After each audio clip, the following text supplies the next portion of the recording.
iniciar a gravação. E a gravação está sendo feita. Então, professor Pinho, desculpa interromper o senhor, pode fazer essa fala agora. A minha imagem, não sei se eu tenho que iniciar o compartilhamento, não precisa não, né? Se o senhor quiser, não precisa. Mas se só for webcam também, não tem problema. É só o webcam, vamos lá então. Deixa eu ver. Eu não estou aparecendo, né? Tenho impressão, mas porque eu só vejo você, Renan, então não sei bem como é que vai ser aqui. Bom, eu vou. Eu acho que. Peraí, só um instantinho, desculpa, pessoal.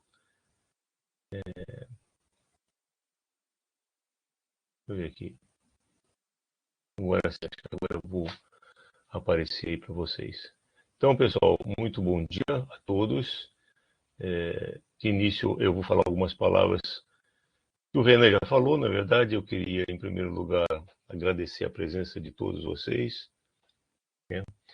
Também quero agradecer o convite que fizeram para mim, eu como tutor do PET Matemática. Na verdade, eu sou tutor do PET, poderia ser o coordenador desse evento, mas, na verdade, esse evento foi totalmente planejado e está sendo executado pelos alunos, seja do PET, com o apoio do pessoal do setor acadêmico. Então, eu, na verdade, fiquei bastante à parte, estou até bastante surpreso com a programação, que está fantástica. Quero cumprimentar vocês por essa organização, muito boa organização.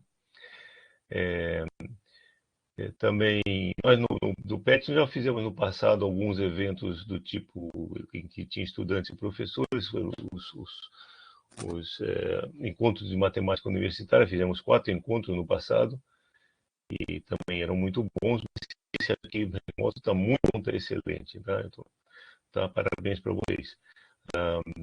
Eu quero também agradecer, então, a presença dos professores, né, que vão palestrar, e dos alunos que vão palestrar. Vários alunos vão dar palestras, são muito interessantes. Quem olhar na programação vai ver isso. Então, é isso. Eu espero que vocês possam aproveitar bastante, né, esse evento, que, como o Renan falou, foi planejado já desde o ano passado, com muito carinho.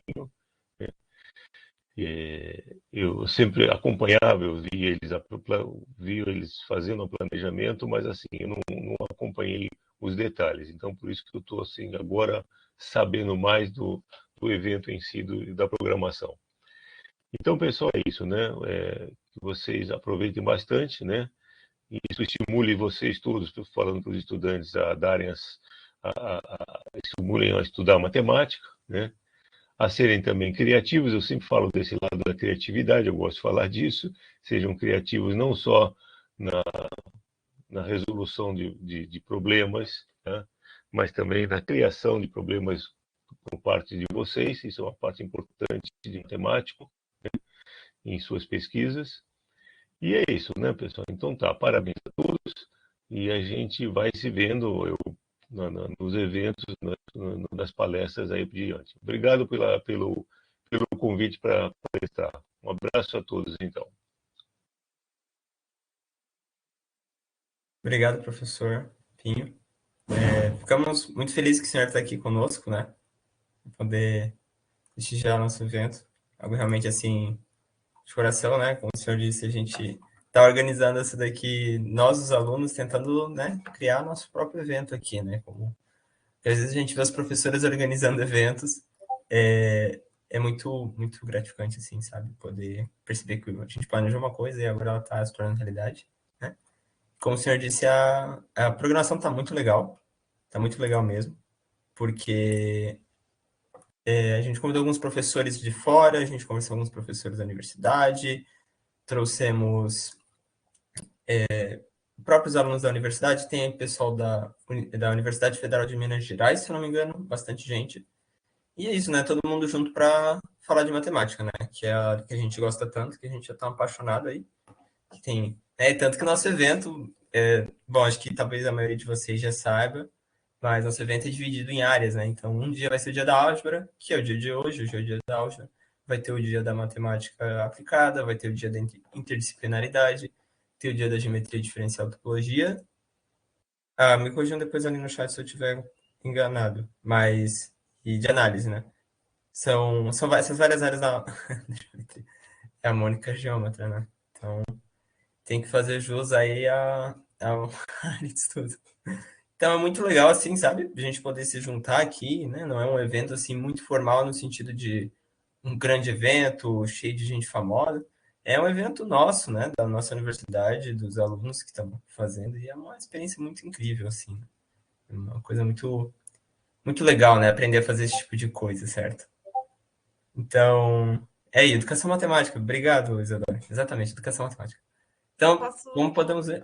Fala, Mônica. atrapalhar aí um pouquinho também, para também ajudar na parte de organização? Peraí, deixa eu liberar a minha webcam, passar por 5 autorizações aqui. Aí, passou. Oi, pessoal, eu sou a Mônica, eu sou parte da organização do Samate também, sou petiana também, desde há muito tempo atrás, né? 2019, 2, eu tô no PET. E, bom, a gente primeiro eu queria falar sobre por que a gente fez esse evento, né? A Samate é um evento que acontece regularmente, várias vezes ao ano, acontecia presencial, acontecia todo ano lá, ou todo semestre, no nosso presencial. E aí, nesse AD, a gente ficou meio assim de fazer, né? Envolve todo esse trabalho e, querendo ou não, acaba deixando algumas pessoas de fora. E, bom, a gente agora vai estar voltando para o presencial, né? Então, tipo, por que a gente vai estar fazendo um evento EAD, sendo que agora a gente está voltando para o presencial? Só que a gente acabou decidindo fazer esse evento dessa forma, justamente para permitir que pessoas do Brasil inteiro pudessem participar, pudessem apresentar os seus trabalhos, e também a gente poder convidar professores de tudo que é lugar e eles poderem participar tranquilamente, como é o caso que está sendo o nosso evento, né? A gente teve muitos inscritos, era da Universidade Federal de Goiás, Renan, não de Minas Gerais. Isso, Goiás, da FMG, tá certo. O pessoal de Goiás, não sei, eu acho que eles gostaram da ideia e colou uma galera de Goiás, a gente ficou muito feliz. Depois vocês contam essa história aí de Goiás pra gente, porque a gente conhece pouco. Eu só sei que Goiás tem Pequi, é a única coisa que eu sei sobre Goiás. E, inclusive, se vocês quiserem deixar aí nos comentários de onde vocês são, aí a gente consegue já também saber mais ou menos onde é que a gente tá, que coisa que a gente pode falar aqui. Né, se a gente fala de Pequi ou não, é uma coisa importante se saber. E permitiu que a gente tivesse convidados que tipo, a gente não imaginou no começo da nossa organização. A gente começou a organizar, então a gente começou a entrar em contato com um monte de colegas e professores para ver possibilidades de convite. E aí aconteceu coisas que a gente ficou maluco, assim, tipo, cara, olha isso, não acredito que isso está acontecendo. De ter participantes, como a gente vai ter no dia interdisciplinar, de Harvard. Tipo, ela é uma professora da UFSC e ela está, no momento, em Nova York, no Spring Break dela, nas férias de verão dela, enquanto professora visitante de Harvard. Então, para a gente, isso está sendo tipo, muito, muito, muito maneiro. E tantos outros professores de outras áreas também, né? Da minha parte, porque eu sou da geometria, vou defender a geometria aqui. A gente tem doutorandos da Unicamp, tem doutorandos da USP. Então, tipo, cara, esse vai ser um evento que eu vou assistir. Tipo, eu tô organizando, né? Então, eu estou um pouco trabalhando também, mas vou assistir comendo pipoca e, meu, certeza que eu vou aprender muita coisa aí, ou pelo menos tentar, né? Porque tem algumas coisas que estão além do meu conhecimento, mas vai ser com certeza uma coisa para a gente aprender muito e eu espero que vocês aprendam muito também. E, enfim, qualquer coisa, qualquer problema que vocês tiverem ao longo do evento, vocês podem entrar em contato com a gente pelo e-mail, que é o samate.ufsc@gmail.com, e também pelo nosso Instagram, @samate.ufsc. E acho que é isso. Era isso que eu queria te interromper, Renan. Agora já deu. Ok, não me interrompeu, não sei. Se tu não me interrompesse, eu não ia parar de falar, não. Só vou mandar aqui o e-mail. Droga, devia ter deixado falando. Só vou mandar aqui o e-mail, por acaso o pessoal tenha esquecido. E é isso mesmo, assim, pô, muito legal, né? O pessoal, de Harvard, tá ligado? Tipo, quem diria que nós aqui, pequenos gafanhotos na academia, estamos podendo receber gente interessante assim, né? E, como a Mônica disse, a parada legal é assistir tudo, assim, né? Tem pessoal que se inscreveu para sons específicos, mas, assim, quem não se inscreveu para algum dia e quiser vir outro, assim, às vezes, né, você aparece aí o nome ali para entrar na sala e aí a pessoa, pô, agora eu queria entrar, agora eu quero ver também geometria, eu só me inscrevi para álgebra. Aí, né, pode tentar entrar na sala ali que a gente dá uma. Se tiver o link, né, a gente pode permitir se ver que teu nome também está inscrito no evento geral, né? Então, fico muito feliz que o pessoal está aqui, né? E é isso, a gente também tem que esperar agora a professora Virgínia, que ela vai apresentar, essa é a primeira apresentação da álgebra, que ela vai apresentar às 8h30, e eu ia até perguntar para a Mônica se ela já respondeu o e-mail. Recebeu o e-mail, logo Perfeito. mais ela deve entrar. Então, eu acho que para ocupar esse tempo, só porque eu tô curiosa, as pessoas deveriam colocar no bate-papo de onde elas são. Aí, Pois é. Eu pedi isso também, assim, pessoal, aí, pô, vocês. Então, libera, como eu falei, né? A questão do microfone tá fechada e tal, mas se vocês pedirem para abrir o Meet e tal, para falar as coisas, não tem problema nenhum, tá? ah, não, mais um de Criciúma! É o professor Pinho. Ah, o senhor não está escutando? Ah, tem que fazer o. Ih, porque não tá me ouvindo, né?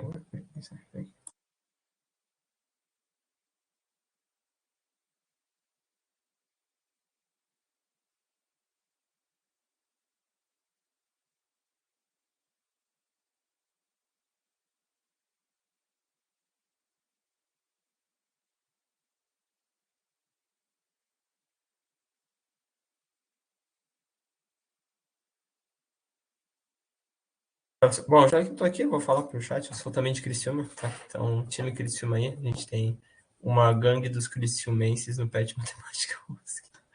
Tem mais gente Não! que de Floripa. Então, é isso aí. Crici City, essa é a minha cidade. A gente tem bastante pessoas, né, da própria UFSC, de própria Santa Catarina. Salvo. Porque tu entraste quando o Vinícius saiu, mas o Vinícius também era de Criciúma. O, então a gente é eu, o Vini e o Samuel, e tu e a Sofia. Então, só os Criciúmenses. Ah, mas tem uma galera de peso aí de Florianópolis também no evento, vamos representar Floripa. Tudo bem que só tem eu de São Bento, mas tem um pessoal legal.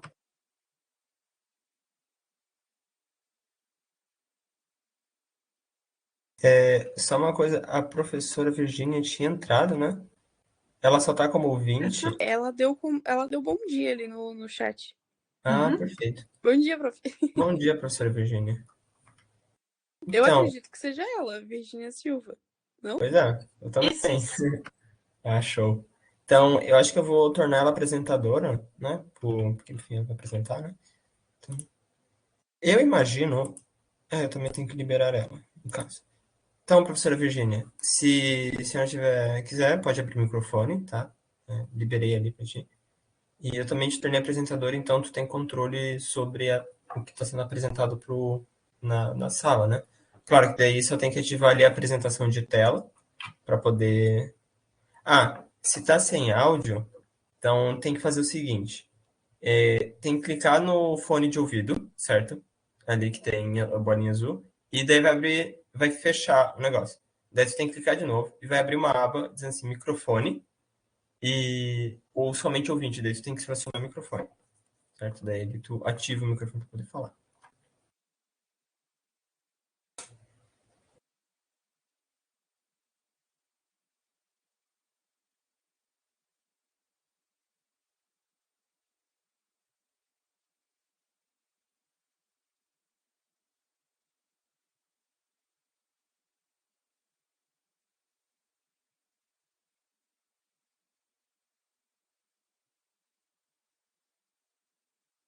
Então, assim, bom, você não consegue escutar, né?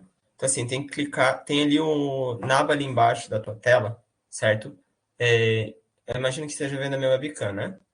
Então, embaixo da minha webcam vai ter uma tela azul, assim, que vai estar ali, enfim, um fundo com as pessoas atrás, em azul, assim, que seria a tela de apresentação.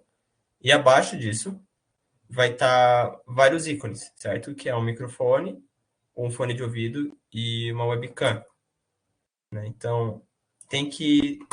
Como é que eu poderia mostrar isso para ti? É que ela só tem o fone de ouvido. Tem o fone de Uhum. ouvido, a câmera e uma mãozinha para poder levantar a mão, enfim. E aí no fone Ó, de ouvido você tem que clicar e aí vai Conseguiu aparecer. já. Oi, acho que eu Pronto. consegui. Deu certo. show de bola. Perfeito. Obrigada, desculpa aí, eu sabia que eu ia fazer alguma. Tá bom. Imagina, prof, tá todo mundo aqui. Vocês já estão acostumados comigo, né, Mônica? Ainda bem. Não, e a gente também comete essas, tudo tranquilo. Ai, meu Deus, tá bom. Ok. Tá, então eu vou tirar, vou me mutar aqui até eu começar, não é isso? Acho que se você quiser já começar a projetar, deixar as Tá, eu vou coisas tentar então ver a minha prontinhas, tela, vou tentar compartilhar aqui mas então. só se Eu já tô, quiser, eu já porque tô aí apta para compartilhar a tela? Eu coloquei que sim. Tá, Imagino que sim, tá com a apresentadora. tá, então deixa eu ver aqui. Aí vocês me falam se vocês. Aí eu não consigo ver o chat, não é isso? Eu vou tentar aqui só fazer um teste, né? Depois a gente te vê aqui, só para ver se vai dar certo. Oi, Pinho! Saudades de você. Eu queria ter te visto no início, mas eu dormi tarde, eu acabei que eu acordei tarde hoje. E aí eu não consegui abrir. Muita saudade, Pinho. Deixa eu ver se eu consigo aqui.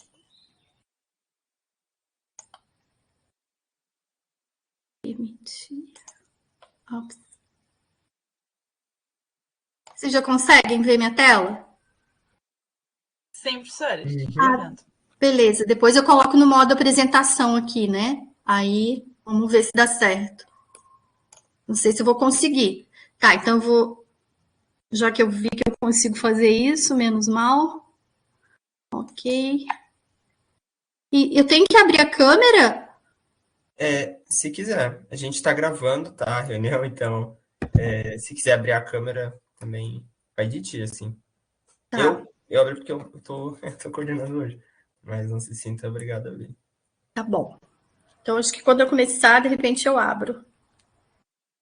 Perfeito, então. Se quiser falar alguma coisa antes, assim, a apresentação começa propriamente daqui a uns 3, 2 minutos. Mas se tu quiser se apresentar, talvez, não sei. Sim, tem uma pergunta. A Mônica tem uma. A Tuca hoje não tá aqui. Deixa eu ver aqui. Eu acho que eu conheço algumas pessoas que estão aqui no chat. Algumas eu conheço. Já foram meus alunos. Acho que a maioria já. Bom, se não me conhece, né? A gente já.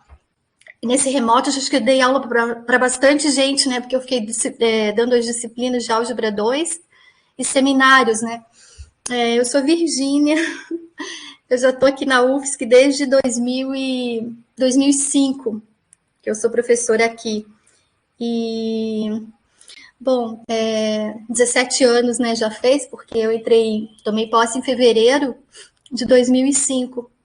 Bom, eu venho trabalhando, né, gente, bom, sou da área de álgebra e, em geral, eu escolho as disciplinas sempre de álgebra para dar, quando eu não consigo ficar no curso de matemática, né, porque as disciplinas na matemática, elas são, atualmente, por sorteio, né, então nem sempre a gente consegue ser sorteado, mas eu sempre entro nos sorteios, mas nem sempre eu consigo, então teve uma época que eu fiquei acho que teve uns 2 anos que eu fiquei sem conseguir dar aula na matemática. Aí eu ficava na pós, né? Ou então ia para engenharia. E na engenharia eu dava álgebra linear. Sempre álgebra linear. Uma vez eu dei um curso de cálculo, mas não gosto muito. Eu sou mais pela álgebra mesmo. Então, foi ótimo esse dia aí, o dia da álgebra, né? Que estou podendo participar aí com vocês. Estou bem feliz de poder estar aqui com vocês, compartilhar algumas coisinhas aí. Não estou com a intenção de dar altas categorias aqui, porque É um curso bem complicado, né, para a gente poder falar, mas acho que passar uma ideia simples a gente consegue, né? Então, acho que esse é um bate-papo hoje. Eu estou bem feliz de estar aqui, poder falar de coisas que eu gosto e, enfim, espero que dê tudo certo. Eu só queria dizer graças a Deus que ela não vai pegar muito pesado, porque a álgebra não é a minha área, mas a professora Virginia ela é tão querida que faz até eu gostar de álgebra. Então vai ser uma ótima palestra, com certeza. Obrigada, Mônica. Faz uma geômetra virar uma algebrista. Difícil, hein? A Mônica é geometria ferrenha, hein? Então, professora Virginia, muito obrigado por estar aqui presente, né? Agradeço muito, já é 8h30, não vou me alongar aqui, mas só queria agradecer de novo ter presente de uma professora. Eu nunca tive aula contigo, tenho bastante vontade, porque todo mundo fala muito bem de ti. Então... Obrigada. Gosto muito de alunos. Sou bem de alunos, assim. Tenho uma boa relação, não porque eu estou aqui entre vocês, né? Porque eu estou vendo que a maioria são alunos aqui. Tem o nosso colega Pinho, mas... a gente é aluno, né, gente? Da vida, eu acho que eu também sou aluna, né? Acho que no final todos nós somos alunos, né? E eu aprendo com vocês também muita coisa. Então, eu estou bem feliz também de estar aqui com vocês. Eu me sinto no meu meio aqui, com os alunos. Que ótimo, então. Vou abrir um pouquinho minha câmera aqui, vocês não reparam que eu estou com a cara meio amassada aqui, tomei um banho, mas mesmo assim eu não estou muito... Vou abrir, porque senão fica muito antissocial, né? Só para comentar, bom, se já quiser iniciar a tua apresentação, tá? Estou tomando um cafezinho, tá? Obrigado. Aproveitando que a gente está em casa. Tá, então eu vou iniciar minha apresentação. Espera que agora eu vou ter que compartilhar de novo. Qualquer coisa, vocês me auxiliam aí, por favor. Opa, só um momentinho que eu cliquei errado.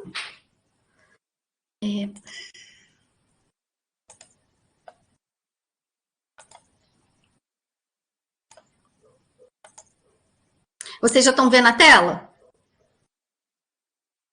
Uhum. Tá, beleza.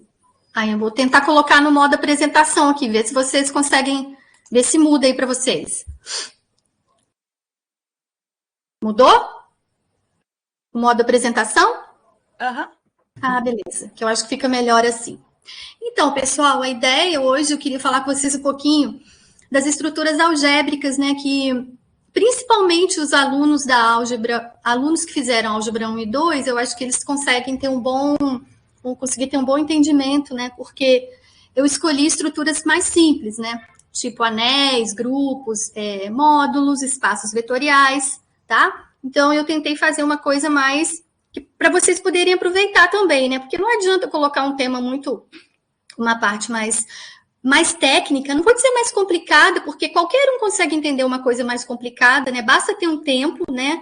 Boa vontade de estudar, principalmente, que vai entender, né? Vai demandar mais tempo. Mas de uma maneira que vocês conseguissem acompanhar ou até participar, então eu escolhi as estruturas mais básicas mesmo, tá? Para a gente poder trabalhar aqui. Mas antes de tudo, eu me esqueci, eu queria agradecer também, né, a vocês terem me convidado para participar desse dia da álgebra. Eu me lembro que, se eu não me engano, o Vinícius já tinha me convidado já há um tempinho, meu aluno de IC, e eu estava muito cheio de coisas, eu fiquei com medo de não conseguir preparar a palestra e tal, e aí eu não tinha aceitado, mas aí a Mônica depois conversou comigo e tal, e aí eu resolvi, então, né, que a gente podia fazer essa palestra hoje. Tá, eu consegui um horáriozinho, né? Até porque, como eu disse, eu gosto muito de ter o contato com os alunos, né? Tá bom? Mas vocês me desculpem alguma palavrinha que vai estar errada, porque foi na correria que eu montei essa palestra. Então, primeiro diagraminha que eu tenho para vocês aí é exatamente o que eu falei, né? Não sei se vocês conseguem ver meu mouse aqui. A gente tem os conjuntos aqui. Eu coloquei de verde exatamente porque eu não tenho uma estrutura algébrica propriamente dita. Tá? Mas vocês podem ver que as setinhas, né, elas vão para eles. Então, temos os anéis, que todo mundo, quem fez álgebra 1 já sabe o que é um anel, grupos. Vou falar rapidamente, tá? Eu não fiz definição aqui, não coloquei definição, até porque ficaria muito chato, tá? Muito técnico, né? Uma palestra com definição. Então, eu preferi optar pelos exemplos, que eu acho que quem não viu, né, olhando os exemplos, vai poder identificar, olha, era isso mesmo, então isso é um anel, quem não viu, tá, a definição. Temos os R-módulos, tá? Esse R é um anel, tá? Um R-módulo, na verdade, quem já fez álgebra linear, é um espaço vetorial onde esse R que está aqui, tá? Ele é um corpo, tá? Então, em geral, a gente estuda sobre R, né, os reais, ou sobre C, tá? No caso dos espaços vetoriais. Agora, quando a gente tem um R-módulo, né, esse R pode ser qualquer anel, tá? Então, aqui, rapidamente, o que seria um anel, né? Um anel, na verdade, é uma estrutura, a gente tem livros que definem como sendo uma tripla, né? Porque você tem um conjunto, uma estrutura que tem um conjunto, então vocês podem ver, né? Ele já nasce um conjunto, né? Então, por isso que eu coloquei essa setinha aqui. Temos duas operações, uma primeira operação que satisfaz 4 propriedades, que a gente chama soma, tá? Uma notação apenas, que diz o quê? É associativa, né? Tem uma existência de um elemento neutro para essa operação. O que significa, né? Se você pega um X lá no anel, vamos chamar o anel de A maiúsculo. Então, a gente tem que, para todo X em A, existe um elementozinho lá, tal que vamos chamar de 0, 0 mais X é X mais 0, que é o próprio X. É o elemento neutro mesmo para a operação, né? Ou seja, ele operado com outro cara, né, dá outro cara, tá? E a gente tem também a existência do oposto para essa operação e a comutatividade, ou seja, se nós pegarmos, né, dois elementos, x e y lá no anel, então x mais y é y mais x, tá? Então, é comutativo para essa operação. E temos mais uma outra operação, que é o ponto, que a gente chama de multiplicação, ou produto, que nos dá a associatividade, né, e a distributividade em relação à primeira, ou seja, x, pontinho, y mais z é xy mais xe, tá?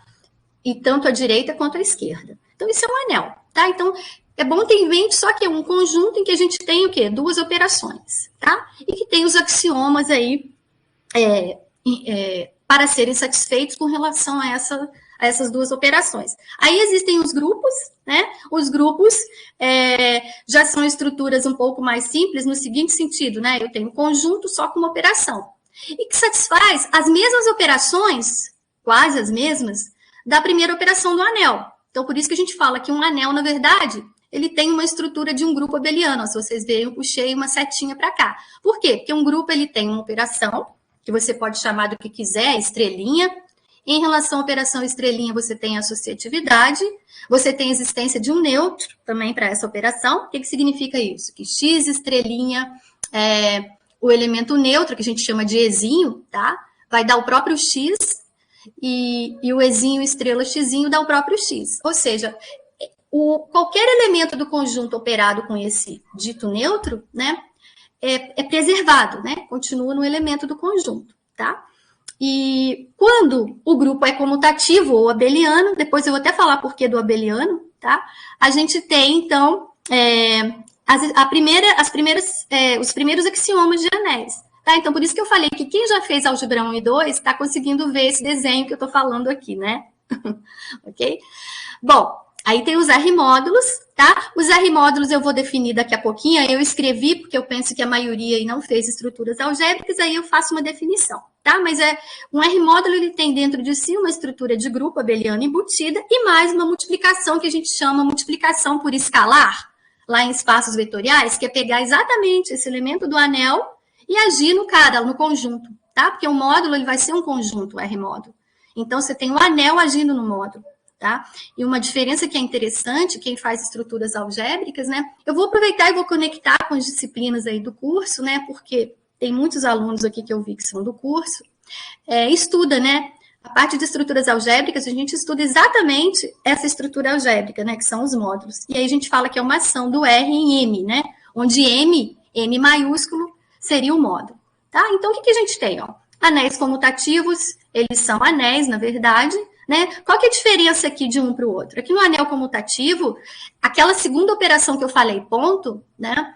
O que acontece? Eu disse só dois axiomas com respeito a ela, né? Que é a associatividade e a distributividade. Eu não disse que x pontinho y tinha que ser y pontinho x, porque isso é mentira. Nem todo anel é comutativo, né? Exemplo, anéis de matrizes. Ok?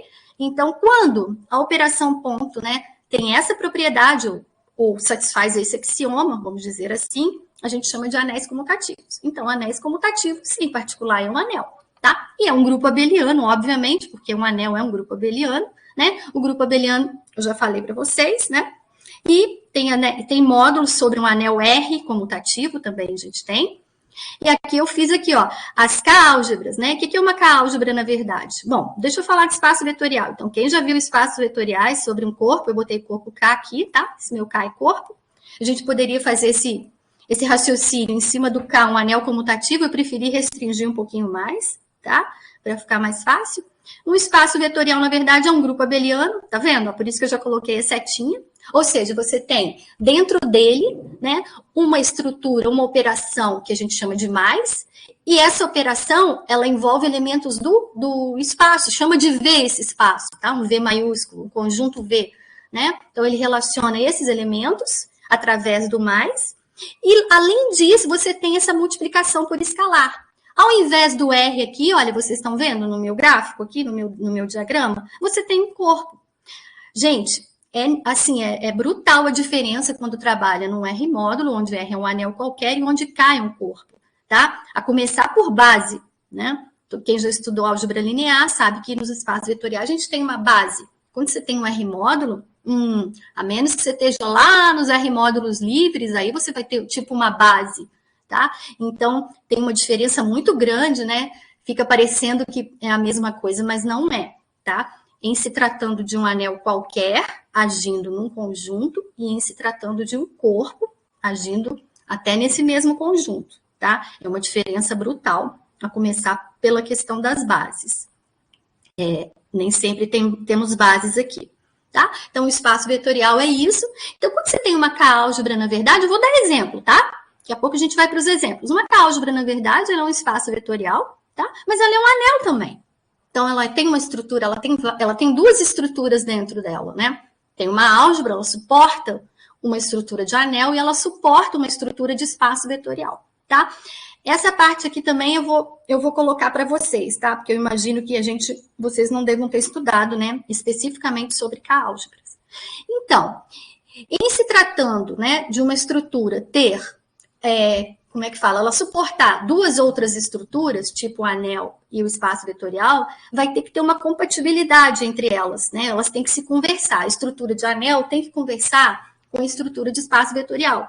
Então, a gente tem uma relaçãozinha de compatibilidade aqui entre os elementos da álgebra e os elementos do anel.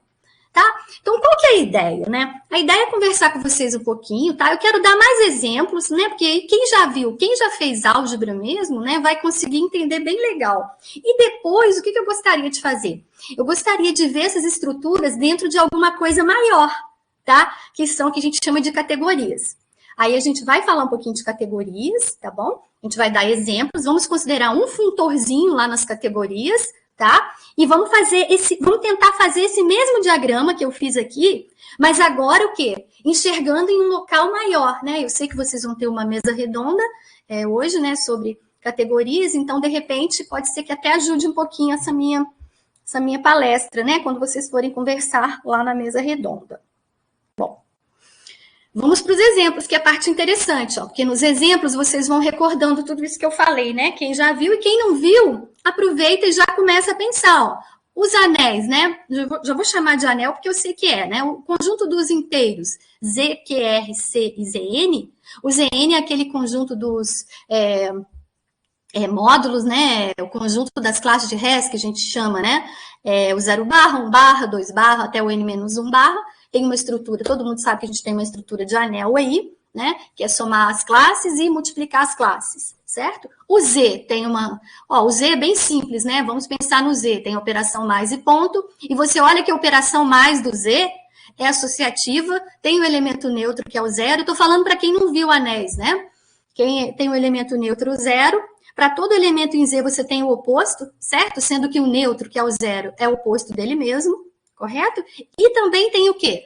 A questão que eu falei para vocês, a comutatividade. Então, se você pegar dois inteiros e somar, x mais y é y mais x, né? E mais, a gente tem o quê?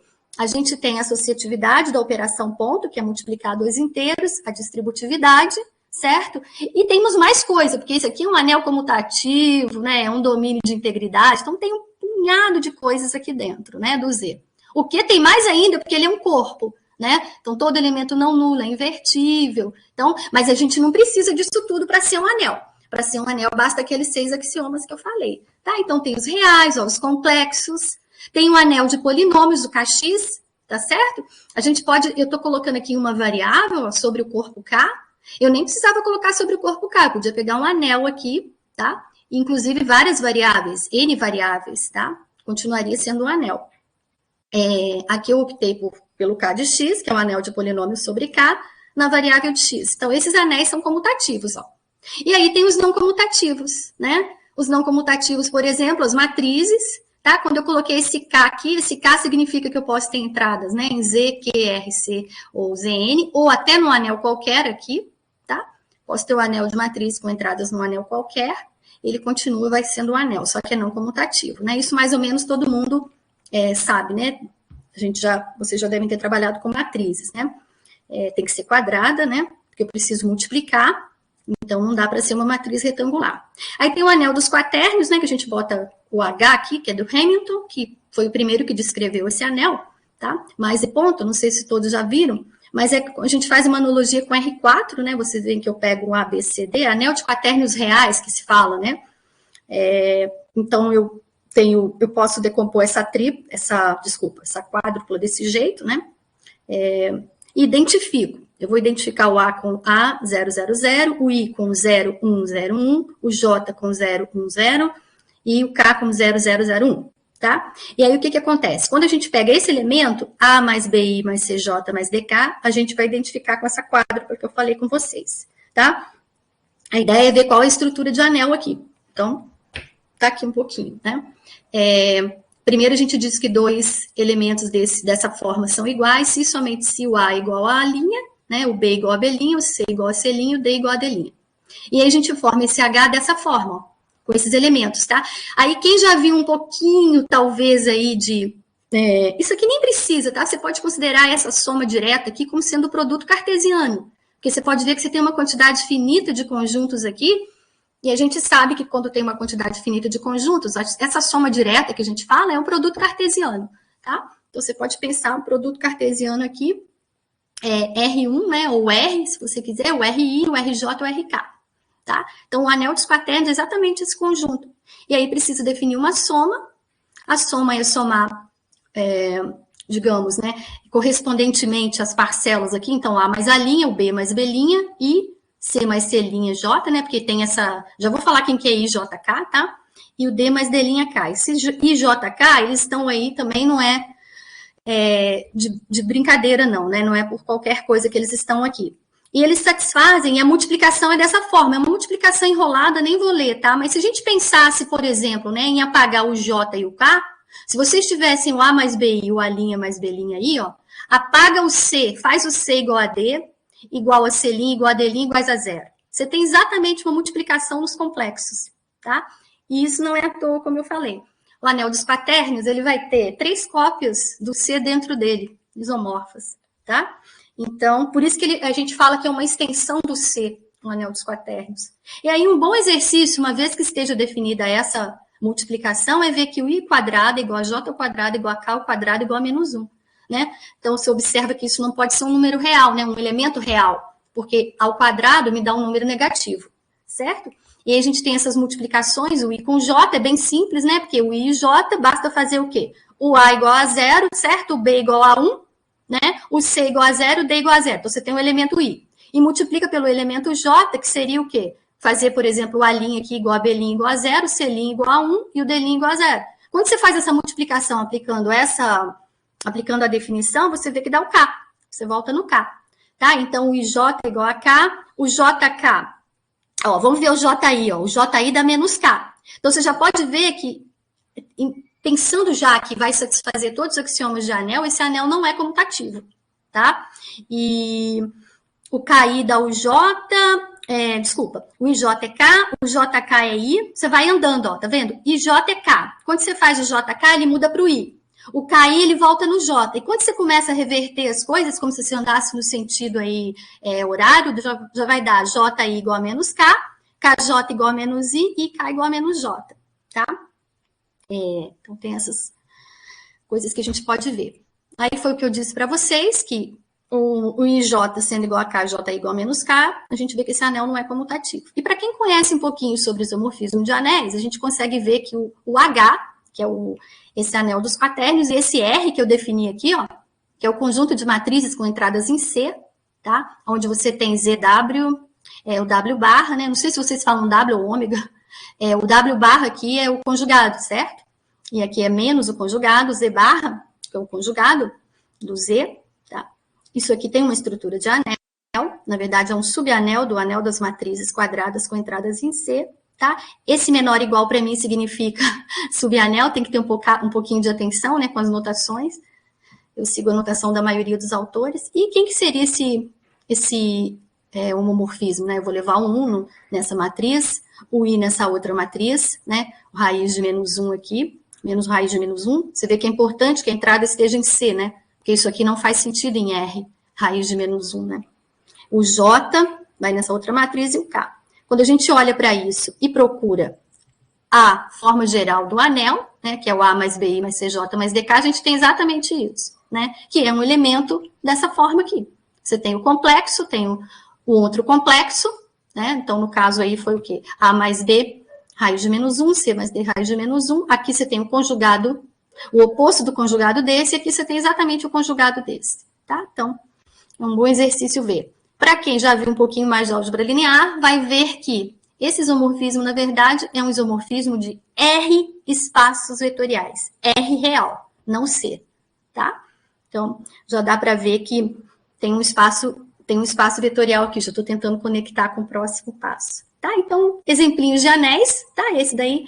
Eu não podia deixar de falar dela, a Néter. Então, sempre que eu vou falar de anéis, vou falar de grupos, eu vou falar de um expoente, tá? Alguém que se destacou, né? Um matemático que se destacou. Foi devido a Néter que a gente teve a primeira formalização do conceito de anéis e ideais, principalmente, tá? Ela formalizou, estava tudo um pouco bagunçado, ela chegou e botou ordem na casa, tá? Ela viveu de 82 a 1935, eu já fiz uma palestra no PET, falei sobre a Néter, nos cursos de seminário que eu dou também já fiz palestras sobre ela, e aqui tem que ser um pouquinho mais rápido, porque tem outras coisas para a gente falar, mas eu coloquei um históricozinho aqui dela, tá? Tem o paper dela, que está em alemão aqui, né? Que é Teoria de Ideais em Domínios, em 21, ela fundamenta toda a teoria de anéis comutativos, tá? E foi dada a primeira definição geral de um anel comutativo, nesse paper dela. E antes do seu paper, muitos resultados em álgebra comutativa eram restritos para exemplos especiais de anéis comutativos, tais como anéis de polinômios sobre corpos. Desculpa. Acho que é isso mesmo.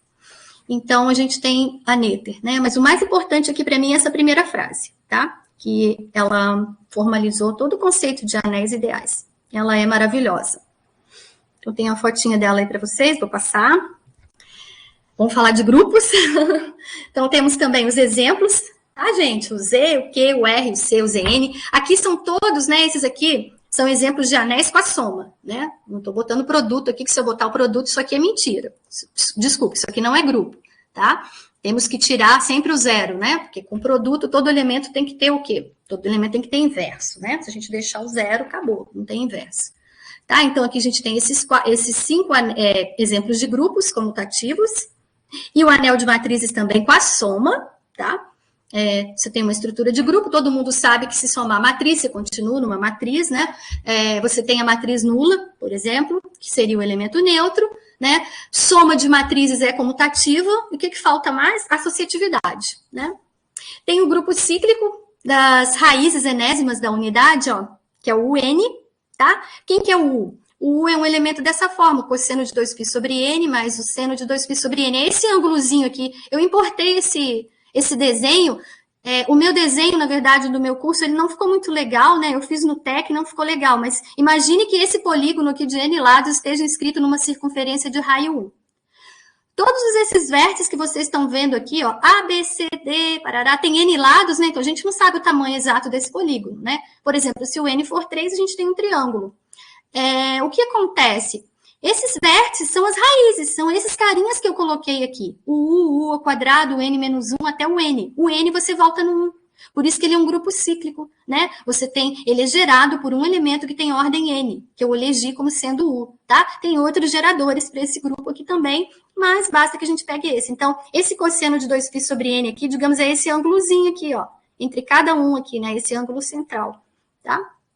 Esses grupos são comutativos, né? Esse é um grupo cíclico, todo grupo cíclico a gente sabe que é comutativo, né? Esse é um subgrupo do C estrela, né? Se vocês quiserem. Tá? Aqui eu falei que todos os grupos acima são comutativos, né? É verdade. Esses aqui são aditivos e esse aqui é multiplicativo, o grupo cíclico, tá?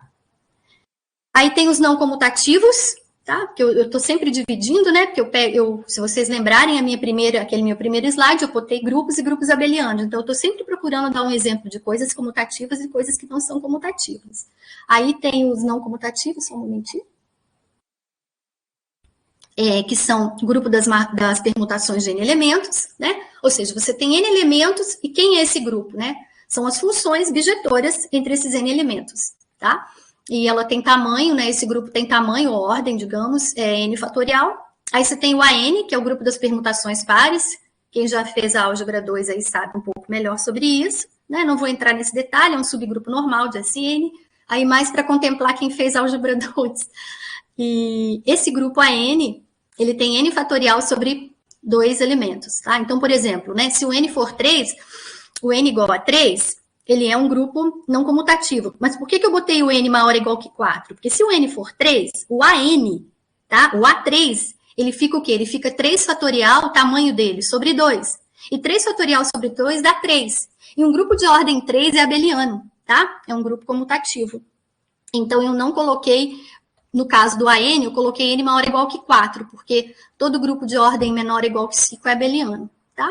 Então, por isso que aqui eu botei N maior ou igual que 4, mas o N maior ou igual que 3 também é um grupo, tá? Grupo das permutações pares, tem 3 elementos. E tem o grupo das matrizes invertíveis, ó. Aí aqui é a multiplicação, tá? Eu botei K corpo. Tem o grupo de Edral também, que são o grupo das simetrias. Aí o pessoal quem gosta da geometria aí, né? Se delicia um pouco com isso, porque aqui você inclui, tá? Todas as funções que a gente chama de rotações planas e espaciais do polígono correspondente. Então, por exemplo, um polígono de 3 lados, polígono regular de 3 lados, a gente tem o triângulo equilátero, tá? Então, a gente monta o diedral como sendo o quê? A gente reúne as rotações planas e espaciais desse polígono. Então, eu dei um exemplo aqui, tá? Por exemplo, ó, vamos pensar que o polígono esteja nessa posição inicial, P1, P2 e P3, tá vendo? Então, quando a gente gira, esse ângulo que tá aqui, ó, é 2π sobre 3, tá? Então, quando a gente gira centrado em 0, digamos, na origem, né? Não tá muito na origem aqui, tá? Meu polígono, ele não tá muito bem desenhado aqui, porque esse 0, ele deveria ser o centro, né? O encontro das alturas, que num polígono, no caso do triângulo equilátero, coincide, né? Altura com bissetriz interna, com mediana, tá? Não, vocês estão vendo que não tá muito assim, né? Mas é o desenho, tá? Então, finge que tá tudo certinho aqui. Aí, quando vocês rodam, né? Ou melhor, quando rotaciona esse polígono a partir do 0, no sentido anti-horário, então por isso que a minha seta está desenhada dessa fórmula, desse ângulo de 2π sobre 3, o que acontece? O vértice P3 vai aonde está o vértice P1, ó. O vértice P1 vai onde está o P2 e o P2 vai lá para o P3. Então, quando a gente olha, a gente fixa essa posição inicial, P1, P2 e P3, e olha para essa, a pessoa sabe, eu girei esse polígono numa rotação plana de 2π sobre 3. Se você girar a partir dessa daqui mais uma, né, o P3 já vai vir para cá, para o P1 vem para o lugar do P2 e o P2 vai para o lugar do P3. Tá? É o que a gente tem essa R 4π sobre 3, ó, que equivale a gerar o inicial, ao invés desse ângulo, ó, como se fosse esse ângulo todo aqui, ó. Né? Porque se você somar esses dois ângulos, você tem o R 4π sobre 3. Então, foi o que eu falei para vocês, ó. O P1, ele vem para cá, né? O P2 vem para cá e o P3 vem para cá. Se girar mais uma vez, você volta com o polígono na posição inicial, tá? Então, você tem essas primeiras aqui, são as rotações planas, e depois tem a R, eu explico quem é a R aqui. A R é essa rotação em torno desse eixo E1, né, que é, digamos, a altura, tá? Então, você permanece agora é uma rotação espacial. Não sei se eu falei plano, eu falei mal. É uma rotação espacial. É como se você colocasse um barbantinho aqui, ó. Aí você gira. Então, o P2, ó, tem que imaginar agora. O P2 vem para o lugar do P3, você está girando agora espacialmente, que é uma reflexão. E o P3 vai para o lugar do P2, ó. Tá bem? E o P1 permanece imóvel. Então, essa é a R. Tá? E quando você compõe a R com a θ, que é o R2π sobre 3, né? E com o R2π sobre 3 ao quadrado, que é o R4π sobre 3, você tem esse grupo, tá? Então, esse é um exemplo. E aí, também, eu coloco sempre um expoente, né? A gente tem o Galois. O Galois foi um jovem aí que morreu bem cedo, né? Se vocês fizerem a continha, acho que dá 21 anos, tá? O Galois, ele que, na verdade, ele introduziu a ideia de grupo, tá? Porque ele tinha um problema da resolução da equação quíntica por radicais. E aí as pessoas tentavam dar uma prova, né? Por exemplo, você resolve uma equação de segundo grau, você sabe que as duas raízes são dadas por meio de radicais, né? Tem a fórmula de Bhaskara, tá? Então, as pessoas tentaram com uma equação de grau 5, ficaram muito tempo foi um problema, né?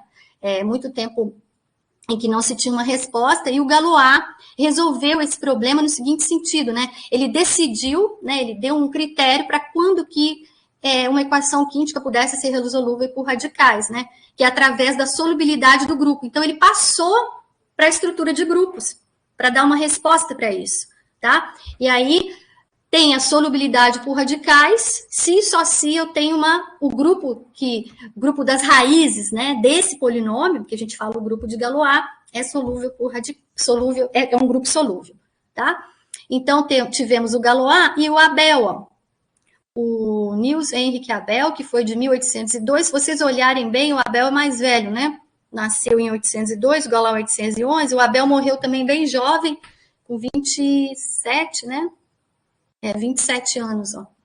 E ele também, né, ele deu essa impossibilidade da quíntica, a dele já era mais, eu não sei muito a solução dele, né, a gente estuda mais a do Galois, a demonstração, né, que dizia a impossibilidade da solução da quíntica por radicais, né, na verdade a impossibilidade, o Galois falou, ó, é possível se só se isso acontece, né, você tem que passar por uma solubilidade de grupos.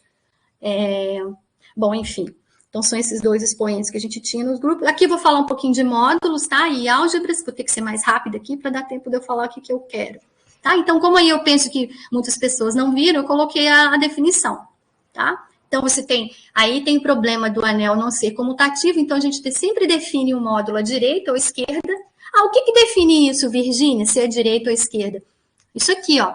Você tem, primeiro, ele tem uma estruturazinha, ele é um anel, né? Ele é um grupo abeliano, perdão, tá? Então, um grupo abeliano aditivo, então você pode ver que ele tem aquelas primeiras 4 propriedades lá de um grupo, né? Que se somar 2 elementos, tem associatividade, o elemento 0, né? Digamos, a existência do oposto, e também comutativo, certo? Para operação mais. Esse mais que tá aqui, ó, é o mais do M grande, tá? Mas você tem um anel atuando, ó. Que a gente fala, essa função que eu botei um pontinho aqui em cima da seta, né? Que é como o anel atuando à esquerda, ó.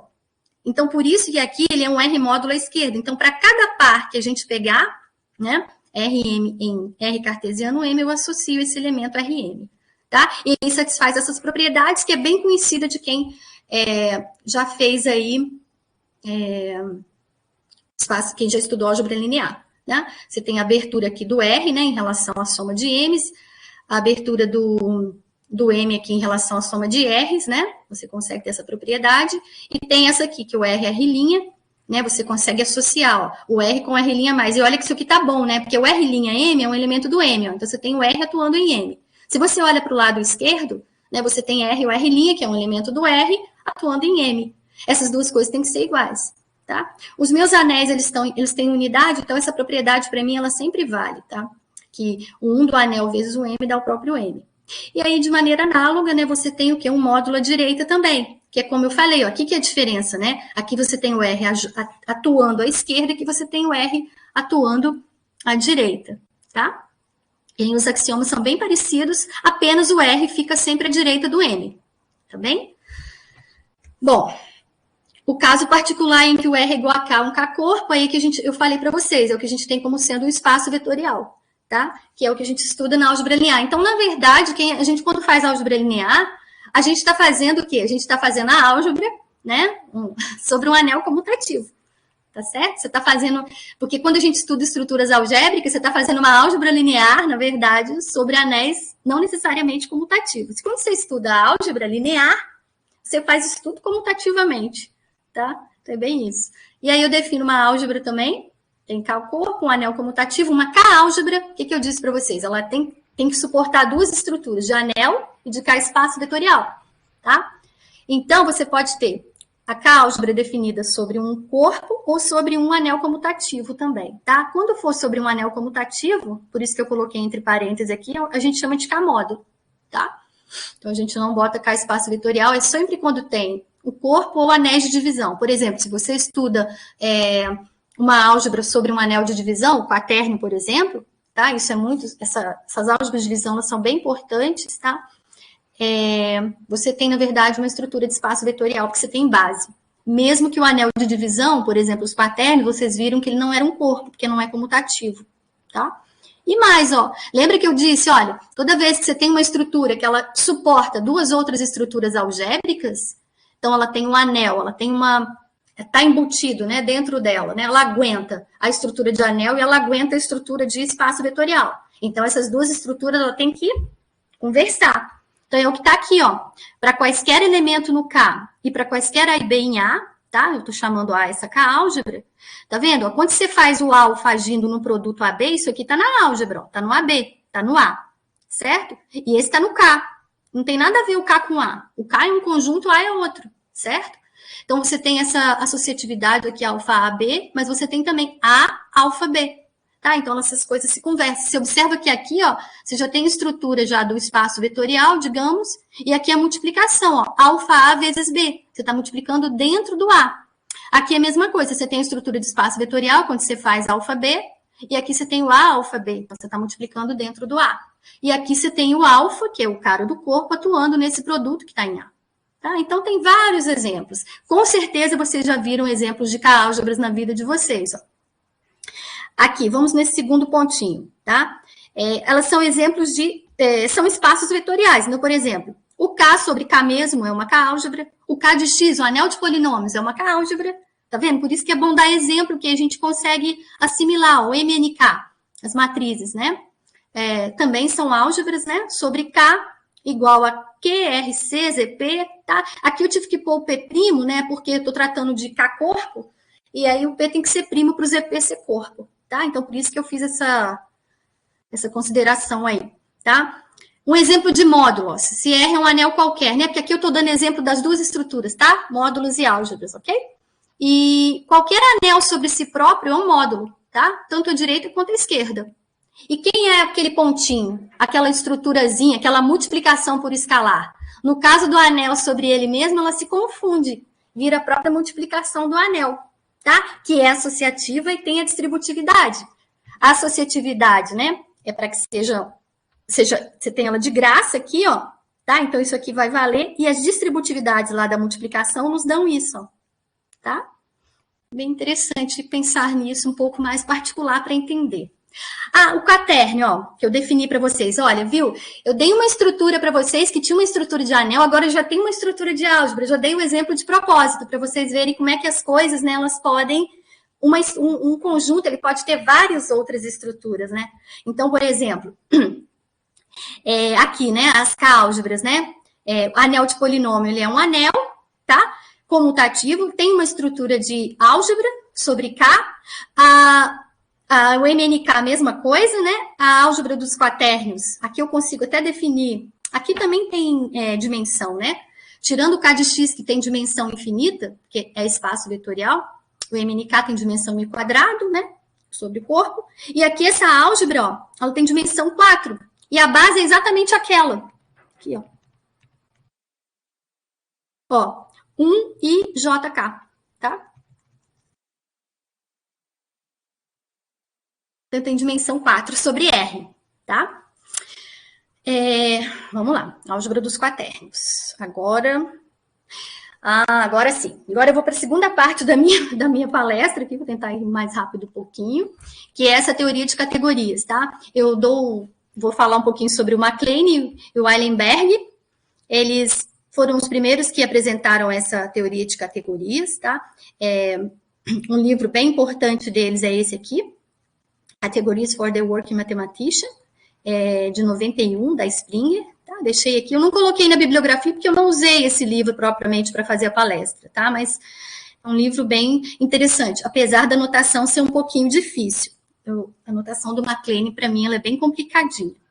Bom, e aí, por ser uma teoria tão abstrata, né? Hoje é abstrata, naquela época era abstrata, hoje em dia vocês vão ver que vocês já vão conseguir entender bem melhor, né? Com essas estruturas que eu dei, o que significa, na verdade, né, a categoria, né? E por que, na verdade, quando você tem o morfismo, por exemplo, de grupos, já, né, esse lado que dessas estruturas que a gente viu, por que tem que ser uma função primeiro? Por que você já pede que seja uma função? Então, é umas respostas que eu queria dar aqui, vamos ver se eu vou conseguir. Bom, aí é uma linguagem poderosa, vocês vão ver um pouquinho, né? Vocês vão debater sobre categorias, então não vou falar muito sobre isso, mas quero apresentar algumas figuras para vocês aí, ó, o Zominho aí, ó. O MacLane e o Eilenberg. Gente, aqui eles botaram o Eilenberg primeiro, mas aqui o de óculos é o MacLane, tá? E o de barba aqui é o Eilenberg.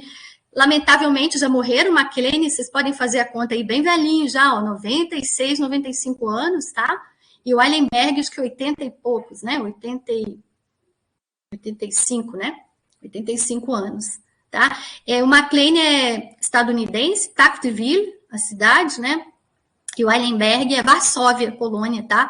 Nasceu lá. Bom, eles transitaram, né, por vários locais no mundo, né? E, enfim, eles foram ocupados de tudo isso que a gente estuda aí, né? Desse avanço que teve teoria de categorias. Tá. E esse é o Grothendieck. O Grothendieck é o meu preferido nessa parte. Morreu recentemente, né? Em relação ao MacLane e o Eilenberg. Ele foi, para mim, um dos maiores matemáticos mesmo, assim, ele fez coisas bem interessantes. É uma medalha Fields, tá? 1966, só que ele declinou, ele leiloou, na verdade, tá?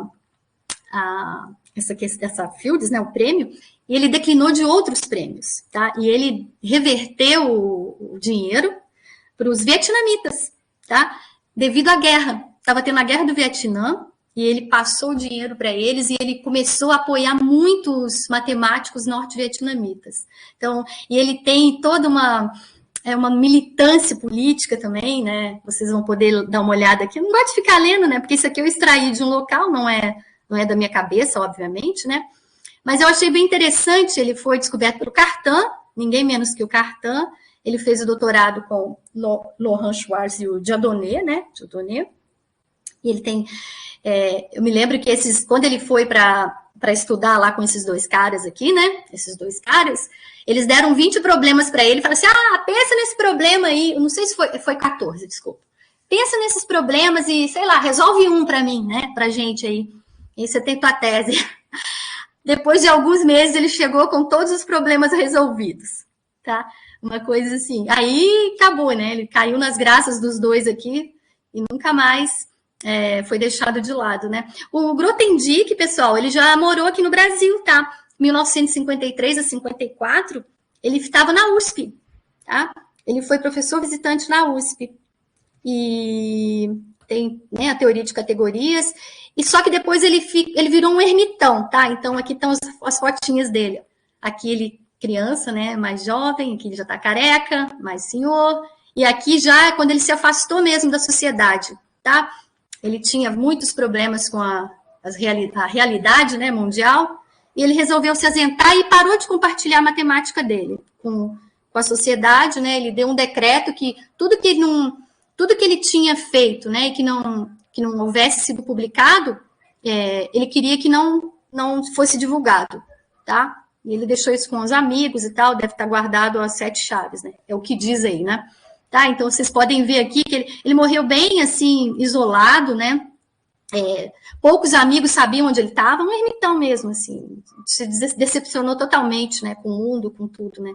E parou de compartilhar a matemática. Perdemos, né? Bom, enfim, então aí o Zominho. Agora, vamos lá.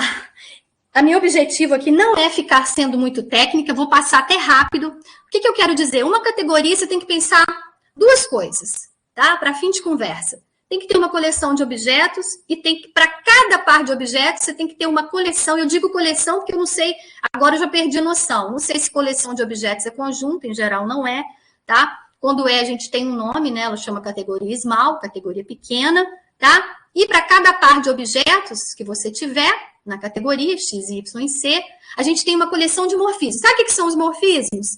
Os morfismos são quando você estuda grupo. Quem que é um homomorfismo entre dois grupos? É o homomorfismo de grupos. Então, quando você coleciona, quando você pega dois grupos, por exemplo, né? E você faz a C aqui como sendo a categoria de grupos, né? Que a gente vai ver que é, tá? Essa coleção, tá? Essa quantidade de morfismos que você tem entre o grupo G, por exemplo, e o grupo G', o X e Y aqui, como você queira, fixados, tá? É o que a gente chama de coleção de morfismos. Então, para cada dois para cada dois objetos que você pegar, você tem essa coleção de morfismo. Para cada objeto X, tá? Você tem a identidade, ó. Então, você tem, por exemplo, de grupos, de anéis. Você tem identidade entre dois anéis e é um morfismo de anéis. É um morfismo de grupos. Entre espaços vetoriais, é um morfismo de espaços vetoriais, tá? Temos a composição. Como eu disse, não vou ficar sendo técnica, ficar lendo isso aqui. É impossível. Isso aqui é para um curso de categorias mesmo, tá? Mas você tem uma composição. E nota que... Por que a gente resolve coisas em categorias, né? Vai ser tudo por diagramas. Porque como você não tem conjunto, os objetos, você não sabe ser conjunto. Então, você não sabe ser função. Você não pode aplicar, tá? Então, como é que a gente resolve contas lá? Com diagramas. E como é que os diagramas são expressos? Por composição, tá? Então, aqui a gente tem aqui as composições, né? Que é associativa, tá? E tem que ser um axioma. Então, quando você consegue compor, tá? Os morfismos, como você viu aqui, né? Eu fiz já de maneira que consigo, ó, de x para y, tá vendo? É bem parecido com função, né? Y para z. Então, esse resultado vai de x para z, ó. Então, você consegue compor morfismos lá, tá? E tem que a identidade, né, composta tanto à direita quanto à esquerda, ó, te produz o seu próprio morfismo, tá? Então, o que a gente tem que ter em mente? Vamos pensar assim, para a gente acabar a nossa palestra, tá? Vamos pensar que as categorias agora que vamos apresentar, vocês só vão pensar nos objetos e quem que são os morfismos, tá? Que é mais fácil. Vamos esquecer um pouco aqui, porque senão a gente não consegue... Aqui são algumas notações, tá? A gente coloca f de x para y, né? Como sendo o morfismo, que é o que você conhece lá nos grupos, nos anéis, nos espaços vetoriais, tá? E algumas horas eu vou escrever que x pertence a C, tá? Ao invés de escrever que x é um objeto em C, é puro abuso de notação aqui, para melhorar um pouquinho, para ser mais rápido, tá? E aí vamos apresentar algumas categorias lá que eu falei para vocês, ó. Então, a gente estava lá nos conjuntos, né? A gente começou com a nosso primeiro slide lá, ó. Ah, eu não sei voltar isso aqui mais rápido, né? Vou falar de conjuntos, grupos, tá? Anéis, R-módulos. Vou nas K-álgebras, nos espaços vetoriais. Vou pular os comutativos aqui um pouquinho, tá? Só vou falar do AB, que é o grupo abeliano. Então, vamos aqui rápido. Ó. Categoria 7. Quem são os objetos? Conjuntos. Quem são os morfismos? Dados dois conjuntos, são funções. Então, se você tem dois conjuntos x e y, quem é, né, essa coleção aí de morfismos entre x e y? As funções. Só tem isso, porque eu não tenho estrutura nenhuma mais envolvida no set, tá? Mas a gente vai ver que todas elas vão estar relacionadas. Isso é uma coisa interessante. Agora, olha a categoria ring, né, que é de anéis. Então, os objetos são anéis, meus anéis têm unidade, tá? E o R1, dados dois anéis, você tem o quê? Você tem os morfismos entre os anéis, tá? A gente, às vezes, chama de morfismo ou homomorfismo, né? Nos cursos de álgebra, a gente fala homomorfismo, né? De anéis, tá? Mas, como a gente tem os morfismos aqui, né? Na definição geral, né? Coleção de morfismos, tá? Então, a gente pode falar algumas horas simplesmente morfismo. E o homomorfismo de anéis, ó, eu lembrei aqui rapidamente, né? Porque o anel tem duas operações, então você abre na soma e abre no produto. E eu deixei essa estrelinha aqui, porque depois eu vou usar uma coisinha que chama esquecimento, e aí eu vou me referir a isso aqui, ó. Eu vou esquecer essa propriedade, tá? Então eu dei um nominho para ela aqui. Categoria de módulos, tá? Então fixado um anel, né? Para ter uma categoria de módulos, você tem que fixar um anel. Os objetos são R-módulos, aí à esquerda, ó, ou à direita, né? Depende de onde o anel age, que ladinho que ele age. Então, objetos, módulos, tá? Pensa que o R é um corpo, então são espaços vetoriais, eu vou falar sobre isso, tá? E quem são os morfismos? São morfismos de R-módulos, ok? Então, por exemplo, aquele ROM lá vai ser o quê? Vai ser a coleção de todos os morfismos, né, do M para o N. Alguma hora esse ROM, tá? É interessante pedir que esse ROM seja um conjunto. Por exemplo, as categorias que eu trabalho, os meus ROMs são mais, são até espaços vetoriais, tá? Então, tem horas que para você conseguir desenvolver alguma teoria, você tem que pedir alguma coisa a mais. E aqui, olha, a definição de morfismo de módulos, né? Tem que ser de grupo abeliano e tem que jogar o R para fora, né? Ah, eu me esqueci do R aqui, vocês estão vendo? Depois eu arrumo, né? Isso aqui vai ficar devendo. Eu já li e acaba que passa, ó. Tá vendo? O Rzinho que tá aqui, ele deveria ter aparecido aqui, ele não apareceu. Suponha que ele esteja aqui, certo? Bom, da mesma forma, a gente define morfismo de R módulos à direita. Categoria de espaços vetoriais. Então, todo mundo já estudou uma categoria na vida aí, né? Quem já fez álgebra linear, por exemplo, que eu acho que vocês fazem um pouquinho mais cedo, né? Tem os objetos da VEC, ó. São os espaços vetoriais sobre K. E quem são os morfismos de espaços vetoriais? São as transformações lineares. Que elas têm essa propriedade, né? Aqui eu fiz direito, gente, ó. O alfa passou para fora. O meu R não passou, mas o alfa passou. É o famoso copy-paste. Então a gente tem a transformação linear, que abre na soma, e temos a multiplicação por escalar, o alfa vai para fora, né? Isso aqui, na verdade, o que eu falo? É preservar as estruturas, né? Aqui você tem uma soma no V1, ó, a soma do V1, V mais V', e a soma do V2, ó, F de V mais F de V', não tá preservando. Aqui você tem a multiplicação por escalar aonde? No V1, alfa V, e alfa F de V, você está preservando essa multiplicação por escalar aonde? No V2. Tá? Então, isso nada mais é do que preservar as estruturas. E os grupos, né? Que os objetos são grupos, os morfismos de grupos. Eu estou lembrando o que é um morfismo de grupo. Aqui a Virgínia está usando um abuso de notação, porque ela está supondo aqui ambos com notação multiplicativa, então tanto faz. Esse grupo G1 pode ter um pontinho aqui, uma operação ponto, que opera o G e o G', e o grupo G2 pode ter uma outra operação, ponto, que não é a mesma ponto do G1. Só que eu resolvi abstrair as duas aqui, tá? Então, aqui você tem a operação no G2, ó, F de G ou F de G', e o GG' você tem a operação no G1. Aqui eu só defino rapidamente o que é uma subcategoria, só que eu gostaria de dizer para vocês que a categoria AB dos grupos abelianos, depois eu leio aqui, é uma subcategoria da categoria dos grupos. O que são os grupos abelianos, gente? A categoria deles. Os objetos são grupos abelianos, que a gente viu que tem, dei exemplos, tá? E os morfismos são morfismos de grupos, tá? Simplesmente morfismo de grupo. Não é o fato dele ser abeliano que vai mudar, tá? Essa maneira de relacionar os dois objetos. Continua sendo um morfismo de grupos, tá? Então, uma subcategoria, na verdade, os objetos dela, da subcategoria, digamos, tem que ser objetos da grandona, vou botar assim, tá? E para quaisquer objetos na menor, digamos, os morfismos nela tem que ser morfismo da maior, que é o que acontece no caso de grupos abelianos, tá? E a composição, obviamente, em D tem que ser composição em C, obviamente, né? Se você compuser morfismo de grupos abelianos, é uma composição de morfismo de grupos, tá? Então, aqui no caso, a gente diz que são objetos, né? Os objetos que estão na categoria de grupos abelianos estão na categoria de grupos, tá? O que não é verdade. Por exemplo, se você pega, por exemplo, uma K-álgebra, ou até, por exemplo, um anel, né? Um anel, ele é uma tripla. Você tem o anel, tem duas operações, tá? O anel em si, se você esquece as operações, ele vira o quê? Um objeto em 7, tá? Mas eu não posso dizer que é uma subcategoria de 7 exatamente porque eu tenho esse problema. Porque quando você tem um anel, tá? Você tem o quê? Você tem duas operações envolvidas. Aqui, quando você tem um grupo abeliano, a operação do grupo abeliano, AB, né? Ela é uma operação que pode ser vista lá no grupo, se ele não fosse abeliano, é isso que eu quero dizer, tá? Você não adiciona ou retira alguma coisa, tá? Bom, enfim, deixa eu ir um pouco mais rápido aqui. A categoria álgebra K, das álgebras sobre K, que eu já falei para vocês, as K-álgebras, né? Os morfismos de K-álgebras. Bom, ela comporta duas estruturas, então tem que ser um morfismo de anéis, que eu coloquei, e de K-espaços vetoriais, tá? Ou de K-módulos, se o K for um anel comutativo. E ela preserva a unidade também, tá? A K-álgebra. Então, se a gente está com duas K-álgebras, como os meus anéis têm unidade, então um de A é a unidade de A e um de B, tá? Então, você vê que ele tem que preservar a estrutura de anel e tem que preservar a estrutura de espaço vetorial quanto aos morfismos, tá? E aí, obviamente que eu não falei da VECT, né? não, então eu falei da VECT aqui, ó. A K-álgebra em particular é uma VECT, tá? Agora eu vou falar um pouquinho.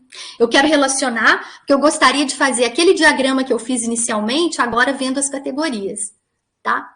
Mas aí como é que faz para relacionar isso, já que você tem esse problema, Virgínia, né? Você tem um anel, por exemplo, a estrutura de anel, ela tem que ter um mais e um ponto. E aí, se eu quero ver isso em 7, como é que eu faço? Se não é subcategoria. Tem uma maneira de relacionar? Tem. A gente usa um esquecimento. Então, vamos aqui rapidamente definir um funtor, tá? Um funtor nada mais é que uma aplicação que relaciona objeto e morfismo, tá? Também não vou ficar lendo. Tem essas outras duas propriedades aqui embaixo, ó. A, que é o funtor, né, aplicado à identidade, vai ser a identidade do f de x. Eu vou explicar isso através do diagrama, tá? E aqui você tem o f, porque o f, ó, ele vai de C para D. Então, quando você fizer uma composição na primeira categoria, tá vendo? Ela abre na segunda. Pense como se isso fosse função, que eu acho que fica mais fácil para vocês, tá? Mas o que é interessante no funtor? Como é que você define? Você vai definir o funtor nos objetos e nos morfismos, tá? E essas duas propriedadezinhas aqui que ele tem que cumprir? Tem. Para ser funtor, tem que cumprir isso, tá? O que eu vou fazer? Não estou fazendo uma teoria de categorias aqui. Eu vou usar apenas o funtor que me ajuda a fazer isso aqui. Me ajuda a esquecer algumas coisas, tá? Então, esquece isso. Aqui eu sempre faço um diagraminha, tá? Então, veja, se você tem um morfismo na C, ó, os x e y estão em C, né? O que eu falei? Você tem que relacionar o funtor, ele age no objeto, então ele está agindo aqui, ó. Quando você aplica o funtor, esse x está em C, ele vai no f de x que está em D. Aqui está o funtor f, ó. Aí você tem o y que está em C, certo? Aí você aplica o funtor, você tem o f de y que está em D. E esse morfismo está em C. Quando você aplica o funtor, você tem f de f que está em D. Então, ele sai de alguma coisa de um lugar e vai para outro. Que lugar é esse? Categoria C e categoria D, tá? É o que está dizendo o I e 2I aqui, ó. Eu simplifiquei nesse diagrama. E o A e o B, o que diz o A e o B? Esse diagraminha aqui, ó. Esses desenhinhos, tá? Você tem aqui a categoria C, D. Tá vendo? Aqui você tá com tudo em C, ó, gente. Tudo em C. A composição em C, ó. Tá vendo? Você tem a identidade em C. Quando você funtoriza, você tá lá no outro lugar. Você vai para o outro mundo, que é o D. Então, você tem aqui o f de x, o f de y, o f de z, tá vendo? Aí você compõe, ó. Compõe normal, ó. FG são morfismos. E aqui você tem a identidade no f de x. A identidade no f de x é o f, ó, é o f aplicado ao idx, ó, o idx está aqui. Aí você aplica o f no idx, tem que produzir isso, ó. É exatamente o A, ó, tá? E a mesma coisa aconteceu com D, ó. Você tem a situação toda aqui na categoria C. Você funtoriza, que a gente fala, acabou, você tem a composição em D. Então, o f dessa composição, ó, o que ele fez? Ele agiu aqui no G bola F. Quando ele agiu no G bola F, ele produziu isso, ó, que é o B, tá? Então, isso é um funtor. E eu vou apresentar um funtor bem facinho, bem fácil de entender, que é o funtor esquecimento, que é chamado de forgetful functor. Então, o que é a ideia de esquecer, né? O esquecimento você vai esquecer, tá? Você tem que esquecer alguma propriedade. Então, vamos lá, grupos.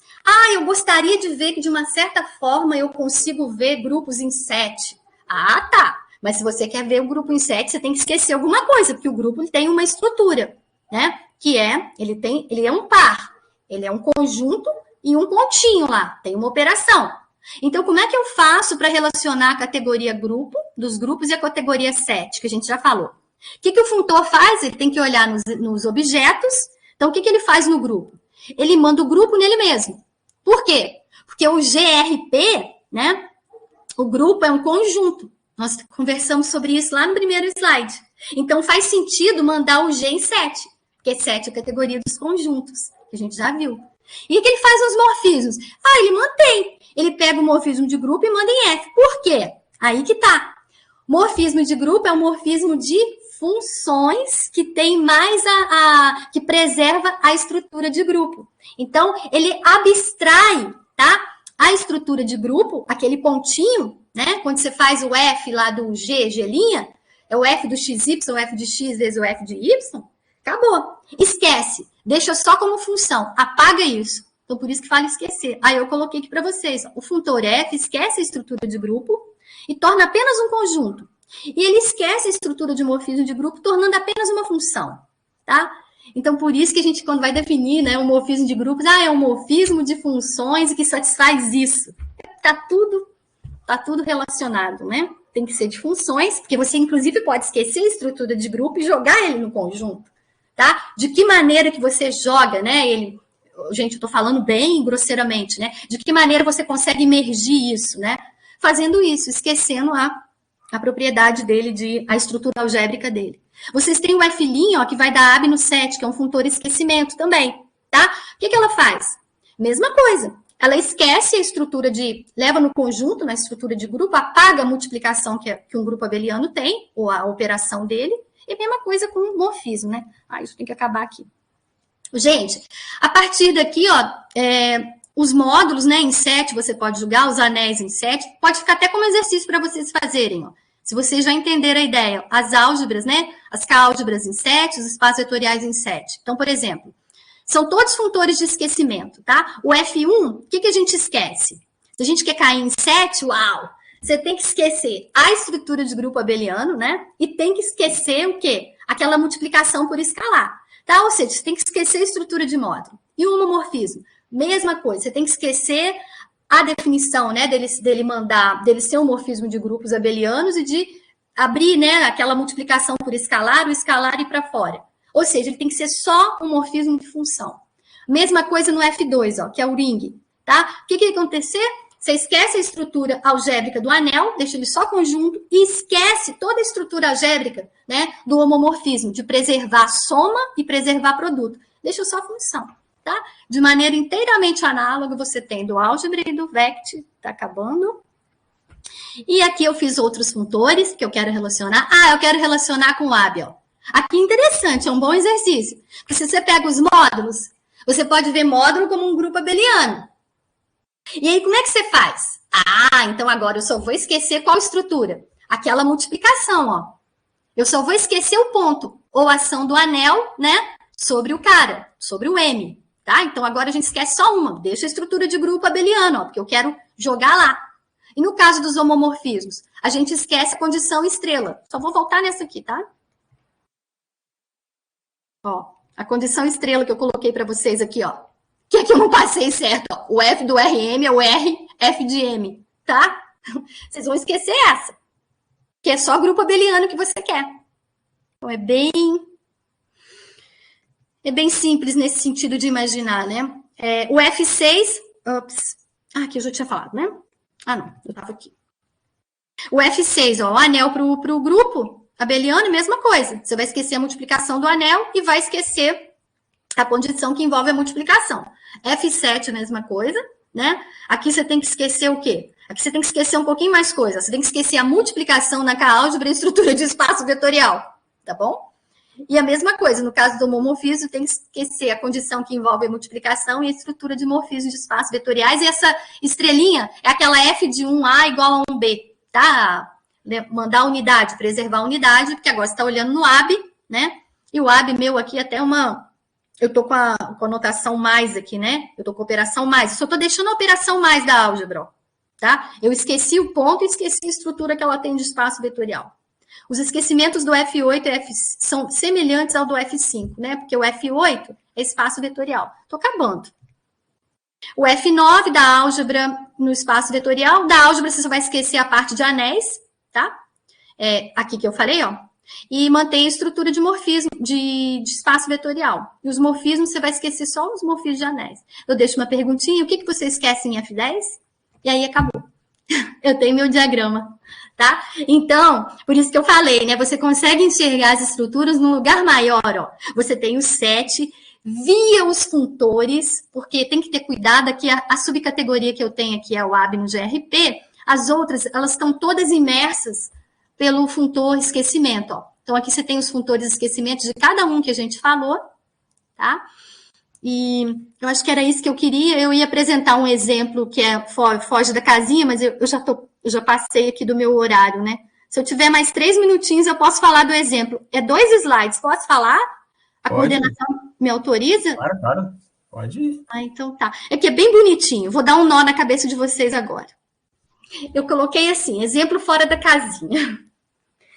Esse exemplo fora da casinha, ele é bem interessante, porque ele vai fugir bem à nossa realidade. Ó. Vocês têm um anel, aí considera um R módulo à direita e um R módulo à esquerda. É bem pouquinho, tá?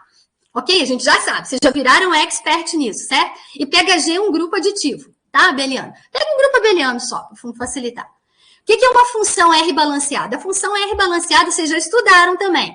Quem já fez álgebra linear já viu o que é uma função bilinear, tá? Só que o que acontece? Você pega o produto cartesiano de dois espaços vetoriais e leva no corpo. Em geral, vocês levam no R e no C, eu imagino, né? Quando estudar álgebra linear lá. Aqui um grupo, né?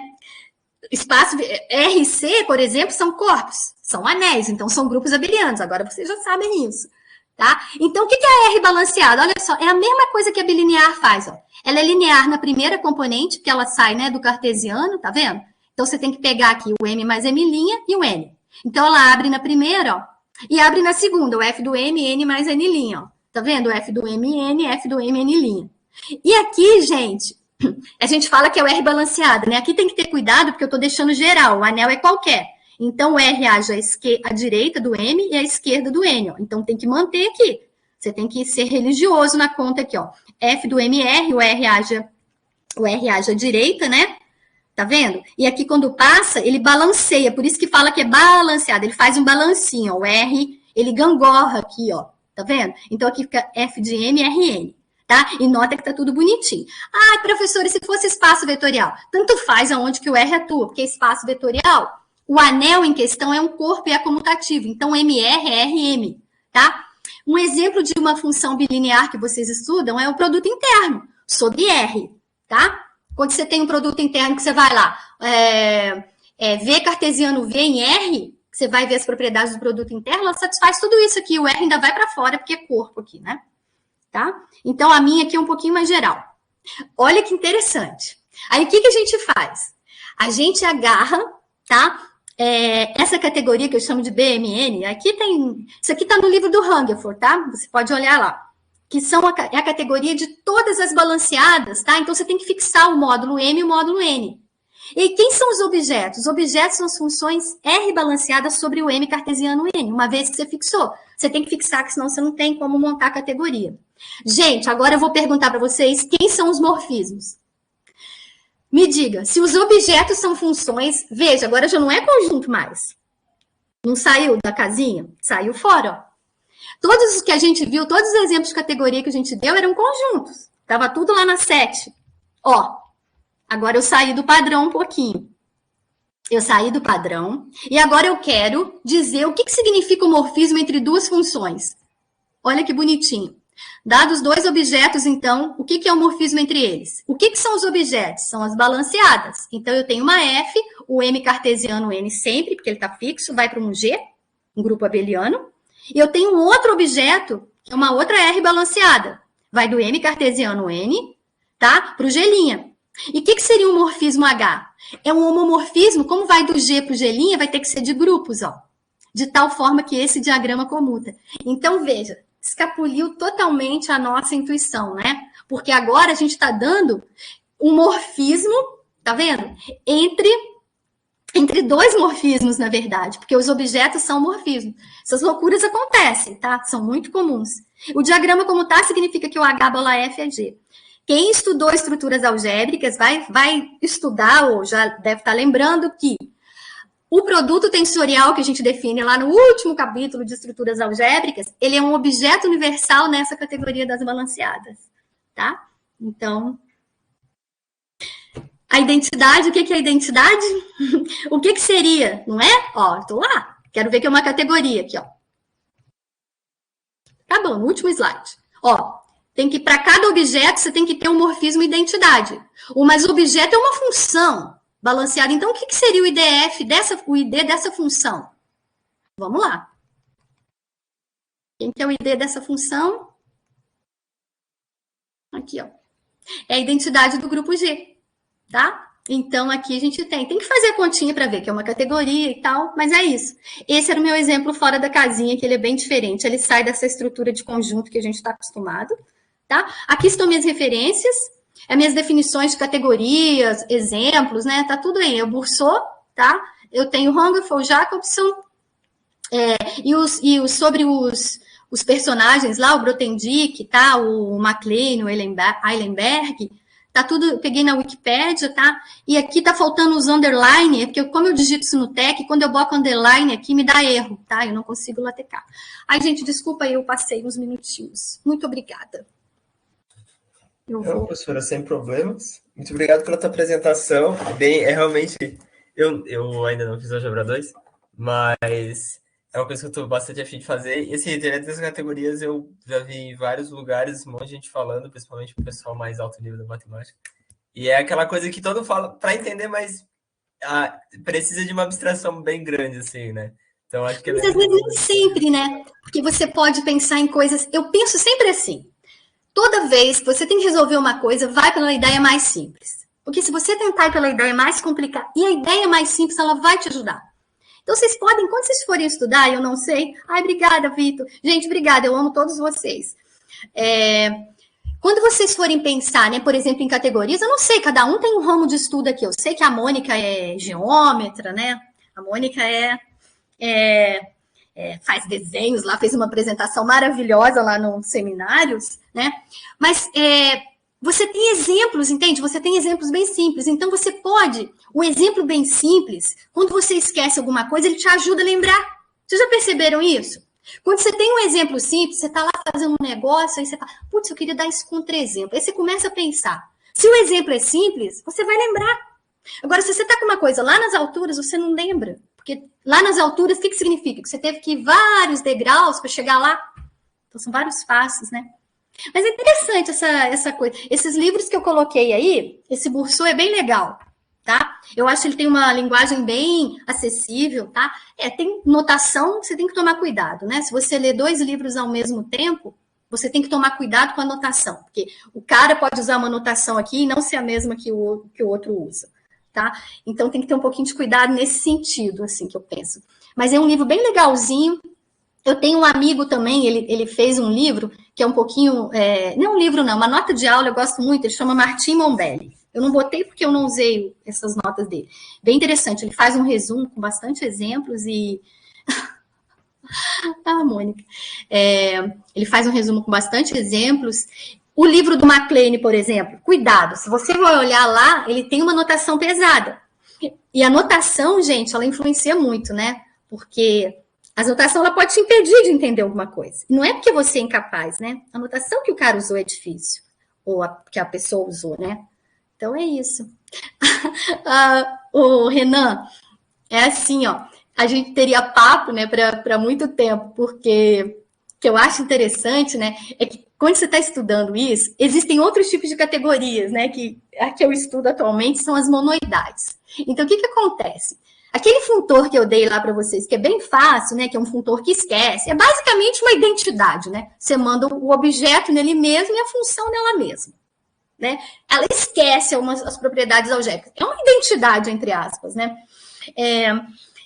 Eles têm um outro funtor que é tipo um produto cartesiano, tá? Então, quando você vai nessas categorias, que são as monoidades, você consegue definir coisas específicas lá dentro, como sendo as álgebras. Isso, eu não sei se tem um aluno meu aqui, eu acho que ele não está aqui. Deixa eu ver se ele está aqui no chat, eu acho que não. Não, ele não está aqui no chat. Mas, enfim, você consegue definir uma álgebra nessa categoria. Então, quando você define a álgebra nessa categoria, você vê que ela tem algumas propriedades que a álgebra que você conhece tinha. Mas por que a álgebra que você conhece tinha? Qual que é a definição de que a álgebra que vocês conhecem? Essa que eu dei. Aonde que você vai ver essa definição? Na categoria de espaços vetoriais. E a categoria de espaços vetoriais é uma categoria monoidal. Então, na verdade, essas definições que a gente dá, elas estão num mundo muito maior. A gente vai abaixando, você pega uma categoria vetorial, de espaço vetorial que todo mundo conhece, acabou. Você entende, né? É a definição que está lá. Mas a definição, na verdade, ela existe num local mais amplo. Só que quando você está olhando para uma categoria menor, sua visão dá uma baixada, né? Então, ali, tá? Ali, a definição geral bate, coincide. Óbvio, tem que coincidir. Tá? Então, essas álgebras aí essa definição de álgebra que eu dei para vocês é uma definição de uma álgebra na categoria monoidal de espaços vetoriais. Nada mais é que isso. Só que eu não pude falar de categoria monoidal, né? Vai ficando muito específico. Enfim. Eu que agradeço vocês por a oportunidade de conversar esse assunto tão legal no dia do SAMAT, no dia da álgebra. Muito obrigada mais uma vez. Professor Virginia, só queria perguntar se a senhora não vai querer participar da mesa redonda hoje à tarde, vai ser sobre isso, ou não vai se conseguir? Não, aí então, eu já tinha conversado com a Mônica, eu não vou conseguir participar hoje, tá? Que eu tenho outras coisas, eu estou terminando o semestre também, e eu estou com um aluno também, que eu estou corrigindo tese dele, enfim, eu estou bem enrolada. E até hoje, talvez eu vá falar com ele, nesse horário da mesa redonda. Não ficou um horário bom para mim, aí minha participação foi vai mais... até umas 3 horas, se quiser aparecer ali, sim. convidadíssima, tá? Então, obrigado por apresentar. Uma ótima mesa redonda para vocês, então. Obrigado. Eu agradeço. Bastante trazer esse assunto aí, né? Muito bom ter professores que estão dispostos a explicar esses tipos de conteúdo e também estão animados quanto a senhora para trazer para a gente, né? Sempre. Coisas que a gente gosta, a gente não pode extrapolar muito, né, Renan? Quando a gente dá os cursos, né? Eu não posso, agora eu estou dando álgebra 2, eu quero falar de categoria de grupos. Não posso fazer isso, né? Eu tenho um plano de ensino, né? Eu tenho uma responsabilidade que é um documento da universidade com vocês, né? Eu tenho uma responsabilidade com vocês. O plano de ensino é um contrato que a gente faz com o aluno, né? E com o professor. Como é que fala? Batizado, né? Sacramentado pela universidade. Então, às vezes eu me sinto um pouco, ainda mais nesse remoto, né? Que eu não tenho muita facilidade aí com... Vocês viram que eu já me enrolei toda para entrar com áudio aqui. O Vitor que me ajudou a falar, não, clica em tal local, né? Sou bem complicada, né? Não sou igual a vocês, assim, que já olham para as coisas, já vão mexendo, já fazem tudo rapidinho, né? Eu não sou assim. Então, muito ruim. Então, eu fiquei bem restrita, sabe? Nessas aulas remotas, assim. Achei que foi bem... Até dando peço desculpas aí para os alunos, que eu era bem restrita nessa parte tecnológica. Eu sou muito disponível, assim, para ajudar, mas realmente, falando para computador, ninguém merece, né? É bom quando liga a câmera, pelo menos a gente vê a carinha de vocês, né? É a pessoa, né? E também no Simpa que a gente teve, eu cheguei a conhecer pessoalmente a Mônica, o Vinícius Marcondes, que está aqui. Eu conheci mais alguns alunos, agora eu não me lembro. Não sei se você estava, eu acho que você estava também, né? É porque eu tava com o cabelo grande, agora eu tô com o cabelo cortado. Sim, agora eu tô me lembrando de você, sim, da sua fisionomia. Eu acho que tinha mais gente também, que tinha umas meninas, mas aí como eu não conheço vocês, eu não me lembro bem. Acho que tinha algumas meninas também. Bom, enfim, é isso. Então, obrigado pela apresentação. A gente vai dar continuidade às próximas, tá? Tá bom. Então, agora a gente vai ver a apresentação de um aluno, do Saulo Minati. Sim. Então, eu vou passar para ti, Saulo. Tá aí, Saulo? Só para garantir que ele tá nessa aula. Isso, show de bola. Então, tá. Vou passar para ti. Então, vou revogar tua permissão de apresentadora, tá, professora? Então, eu vou passar para o Saulo.